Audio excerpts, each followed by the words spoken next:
All is quiet on the lava front this week, but activity on the June 27th flow has not stopped. The flow front and south margin breakout remain stalled, and there has been no advancement since Friday.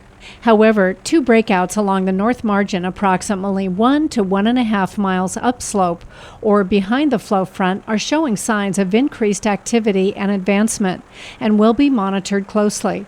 Public officials discussed the latest observations during a Monday conference call. A little bit of surface activity just behind that area, maybe about 200 yards upslope of the flow front, but very limited surface activity. What we observed as far as more activity was up 1 to 1.5 miles from the flow front on the north margin.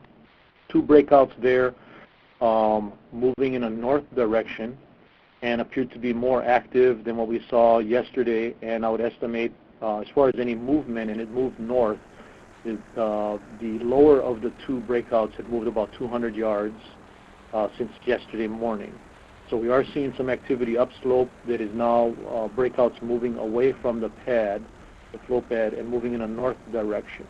As far as which path of steepest descent that may be tracking or pulling towards, we'll be working obviously with Dr. Jim and Steve and the HVO team to continue to monitor how those breakouts behave and if they appear to maybe take one of those paths and where that path might be coming down to. We also saw breakouts on the surface going up all the way to the well pad site, which is up at about 2.5 miles from the flow front.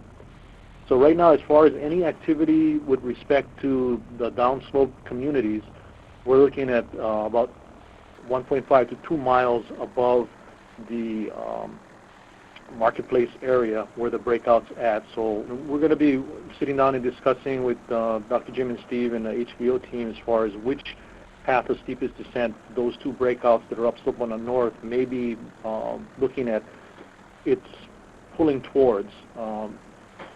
From I guess my perspective, it's hard to say right now. It may be premature to say which path of steepest descent it's on. It's still not very far from the pad. It did advance about 200 yards. It crossed the fire break that extends in a east-west direction from the Hawaiian Home subdivision, and it's well above.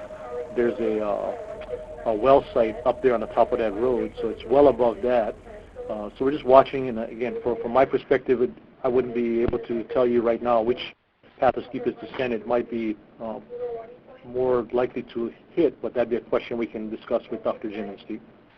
If I can add a little bit on the Chief's report, we just posted a satellite image of the flows as of yesterday morning that shows the location of these breakouts that the Chief saw this morning. Daryl, Denise here to clarify. You said that the breakout had traveled 200 yards since yesterday? Yes, Denise, the lower of the two breakouts that crossed the fire break estimate traveled about 200 yards since yesterday morning. Okay, thank you. Sure. Hey, Jim, Tom here, the Tribune Herald. Yeah, I see that map. So is it still basically hard to say where it's going to go at this point based on that location? Yes, although you can see that it's going farther north. It's not quite on the steepest descent line. We'll have to calculate some location-specific descent lines to see whether it's going towards that one or towards the one that's still going to the marketplace. Okay, so it's expected to be likely become the next flow front then? Yeah, it's possible, yes. I mean, that's the way they usually start. These, it may become another branch onto this flow fed by the same tube that feeds the lobe going towards the marketplace. But yeah, there's still breakouts happening downslope closer to the front, it appears. That's correct. It's possible that both branches could remain active at the same time.